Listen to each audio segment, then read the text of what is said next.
The thing about academia is, especially in an Ivy League university, you get thrown money no matter what you do, whether it generates value or it doesn't generate value.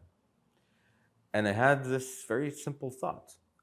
If I want to make sure that I am allocating my resources in a way that maximizes my impact, and we're going to get back to this idea, how to allocate your resources in a way that maximizes your impact per dollar, in my case, my impact per day of living, I need to make sure that what I'm doing actually adds value.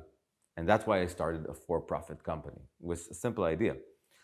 I'm going to do research that attempts to help changemakers that are committed to make the world a more fair and a more just place, do it in more effective and evidence-based ways. But I'm only going to get paid if what I do is valuable to them, which is the beauty of the for-profit model. And I started ERI. I started by simply convincing 4 billion people I knew to come work with me in my living room, and said to them, look, within 4 months, I'll pay you salaries. Trust me. Are you willing to go on this journey with me?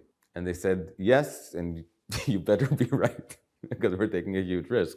And from that moment on, I went into a completely different mode because nobody was throwing money at me. The only way I could fund and fulfill my promise to these 4 people was if somebody would find the work that we do valuable in their mission, which was to solve a social problem.